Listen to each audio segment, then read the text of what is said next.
Hey everybody, it's Ashley from Maiden Wax Magic, and tonight we are going to be talking about some magic basics. So we're going to be going over how to charge your crystals, what tools you might need, and all of that kind of fun stuff. So stay tuned. We're jumping in right now.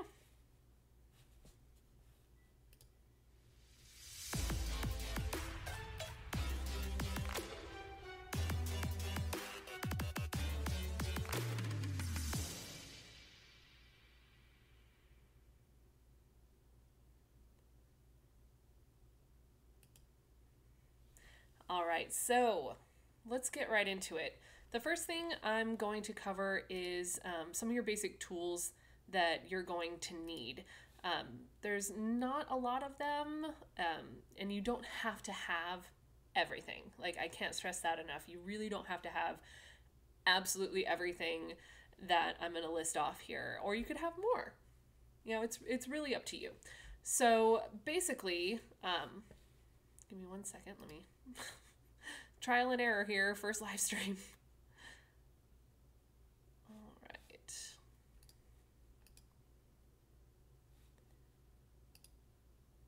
All right. So the first thing that you might find yourself needing, or you know, once you really start getting into witchcraft, you find yourself needing a place to put your things, or you have a friend who's a witch and she has an altar, and you're like, what's an altar? What is that? Basically, an altar is an outward expression of your personal spiritual growth. So it's a visual of your journey, and it's your sacred space for you and nobody else. So an altar can be anything, really. It can be a little corner in your house that is dedicated to just your stuff, or it can be, this elaborate table where you have all of your spell items out all the time. My altar, you can see it right here. It's actually right behind me here in my office, and I have quite a few things on it. I have, pictures of my loved ones, my grandmother, my mother who have passed away. I have, pictures of my family. I have a lamp on there that I don't ever, I don't leave it on when I'm doing spell work. It's actually just like there right now. Like, I usually take it off if I have to, do any type of spell work like that. I don't have any covering for it, anything special like that.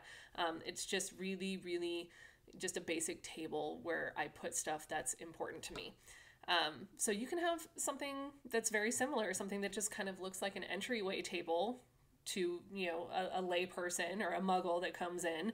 But, a witch that comes in is going to be like, I know what that is. I know what that is. All right, moving on. You're probably going to want, at some point or another, you're going to want some candles. These are actually photos of my candles. These are carved spell candles. They're really great. Love them a lot.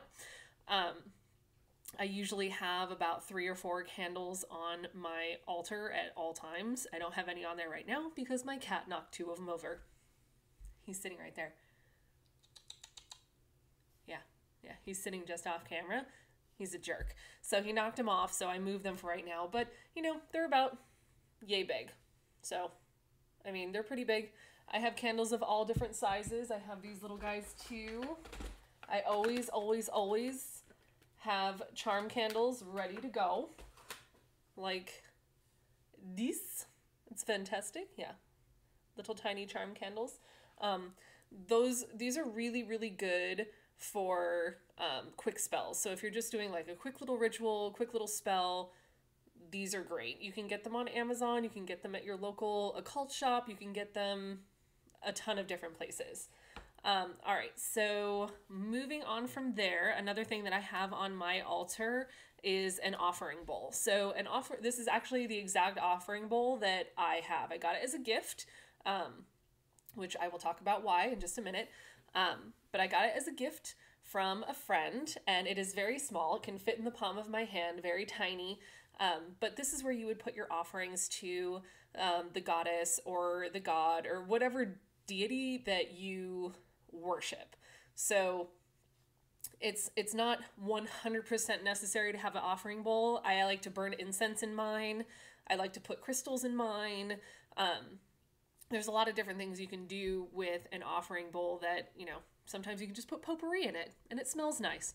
God's like good smells. But again, not something that is 100% necessary.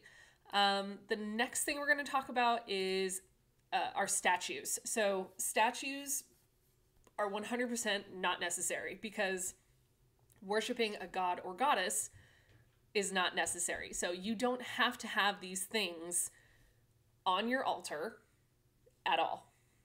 If you have one. If you have an altar, you do not have to have statues of gods or goddesses on them.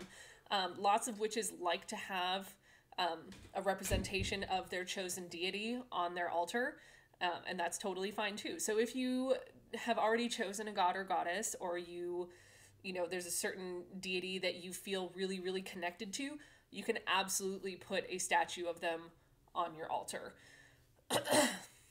Me, I don't have one. I actually have a picture of the goddess that I serve, and she's in a nice little gilded frame, and I put her on there when I actually do ritual work. When I'm not doing ritual work, she is put away. So that is my take on statues. The statue that is actually right here is the triple goddess. So this is usually known as, this is a pretty well-known one. You have the maiden, which is, you know, on your screen, it's going to be the far left. You have the maiden, mother, and crone. So maiden is on your left, mother is in the middle, and the crone is on the right. This is the triple moon that you're going to see, represented in Witchcraft a lot. And the reason that it is so, you know, in your face all the time is because it's supposed to represent the natural life cycle of a woman. You have a maiden, you have a mother, then you have an old crone. It's supposed to be, you know, innocence, and then, you know, you're growing into your magic, you're growing into your power, and then you have the crone, and you're, you know, you're wise, you're old, you've grown into your magic, you're most powerful. I have a few problems with that from a feminist standpoint, but that's for another video. So moving on from there, we are going to go on to an athame. Don't let anyone tell you that it is pronounced another way. If you say athame, it's a weird. It's athame, and it is a ritual dagger. Again, something that I do not use. So I, if I need a knife for one of my ritual work, I get a kitchen knife. None of my knives have any negative connotations with them. I know a lot of witches, though, and this is totally fine, a lot of witches use an athame for ritual only, which is completely okay. And if that speaks to you, then totally do that. An athame is traditionally double-sided, so it's a double-edged dagger. Keep it sharp, keep it clean, and if you are going to use it for ritual work, use it for ritual work only. Alrighty, so, sorry, excuse me, I'm running out of breath. So from now we've covered everything that would go on your altar, including, you know, the altar itself.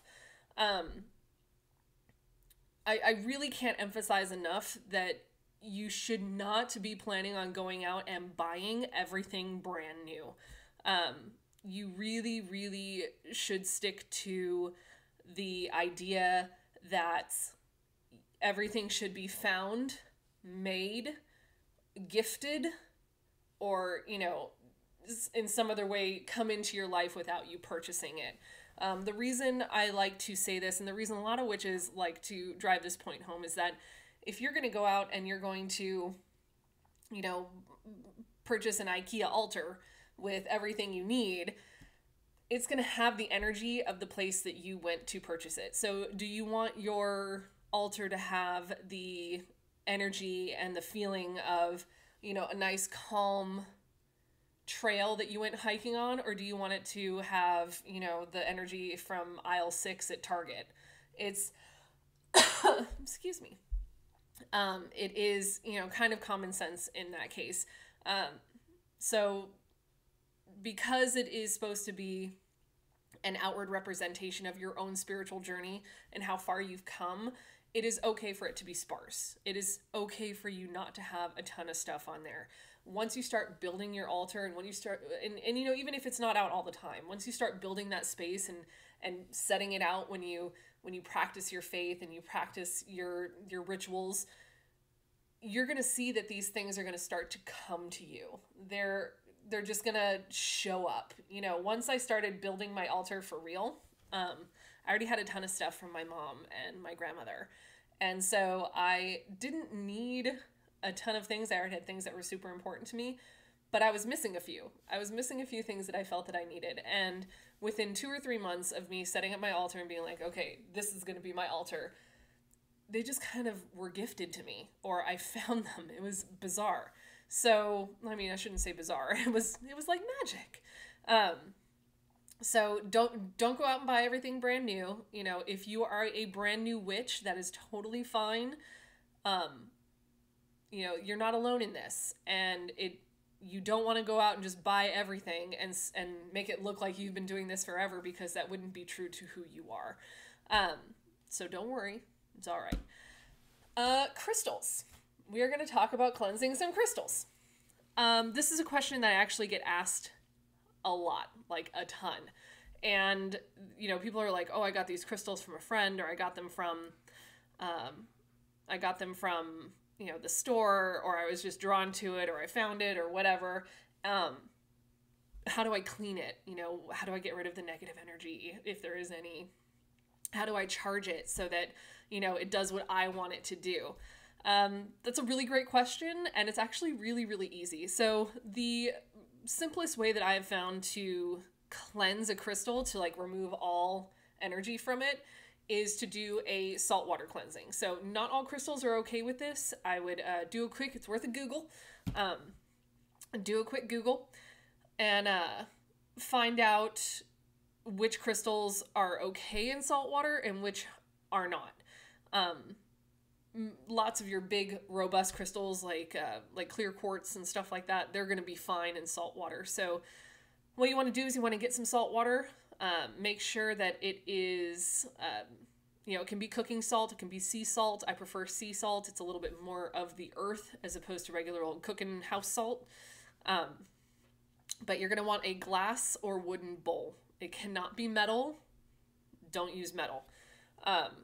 Metal does nasty things to your stones. It can turn them colors. It can, just negatively charge them. It's just bad stuff. Don't do metal. So you're going to get that salt water, and you're going to put enough of the salt water in the bowl to cover your crystals completely. And you're going to leave your crystals in there for 1 hour to 24 hours. This is all your intuition. So if you get in there and, you pick up your stones and you kind of hold them for a second and they're not feeling like they're really done cooking yet, go ahead and put them back in. You do not have to, and when you're cleansing, you do not have to do it in moonlight or sunlight or anything like that. That's for charging. That's a different thing. I mean, you absolutely can if you want, but it's not going to make a difference when you're just cleansing and removing energy from your crystals. You can also do just a dry salt. If you have a crystal that is very susceptible to water or corrosion, you don't want to stick it in salt water. You just take a bowl of salt, again, not metal. Take a bowl of salt, put in a little glass cup in the middle of it, kind of smoosh it down so the glass gets a little bit embedded in the salt. Take your gemstones, put it in the glass, leave it be. It takes a little bit longer than your regular salt water. I would leave it in there for anywhere from 1 to 2 days. Once it's done, make sure you toss that salt out. You don't want to use it. Same thing with the salt water. That needs to be tossed. Don't use it in anything because it's just absorbed anything negative or nasty from your crystals. As far as charging your crystals, that could not be easier. So sunlight, moonlight. Sometimes just holding them and rubbing them between your hands is enough to get it to do what you want to do. So you can take the crystals that you want to charge and you just stick them out in, set them out in like a windowsill where the moon can hit it or the sun can hit it. Easy peasy. Doot, doot, doot. Good to go. As far as... Sorry, I had to change something real quick. All right. As far as charging them in, in your hands, that's just really simple. You just pick it up, charge it in your hand, you rub it between your palms, give it all that good, loving energy, good stuff. Yes, loving it. And then, boom, charged. Ooh, makes your hands tingly. Anywho. Color magic. Color magic is some of the oldest form. It's one of the oldest forms of magic, along with candle magic. So color magic is, it's worth a Google. I'm not going to go through all the different colors and their meanings right now because I don't want this to be an insanely long live stream. But you have your basics. Just remember that black absorbs negative energy. So if you are wanting to get rid of some negativity in your life, black candle. White attracts positivity. So black to absorb, white to attract positivity.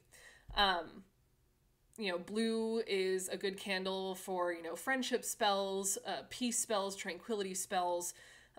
Pink is obviously for friendship and love. Red is for passion, sex, power, those types of things.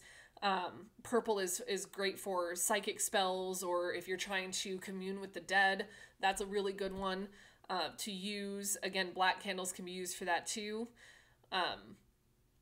You can use multiple different colored candles. It's totally fine. This is actually my psychic booster candle. It is a beautiful, beautiful deep purple. Love it. But I mean, there's a candle color for every single spell that you could possibly want. You can actually get these little guys here. They are packets of multicolored candles. These are perfect for spell work because they're small enough that they don't take forever to burn.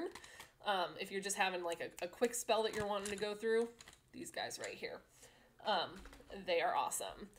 And candle magic. Candle magic is incredibly simple. It is one of the only forms of magic that I do on a consistent basis. So, candle magic is as simple as you light the candle, you imagine what you want your spell to do, you let the candle burn.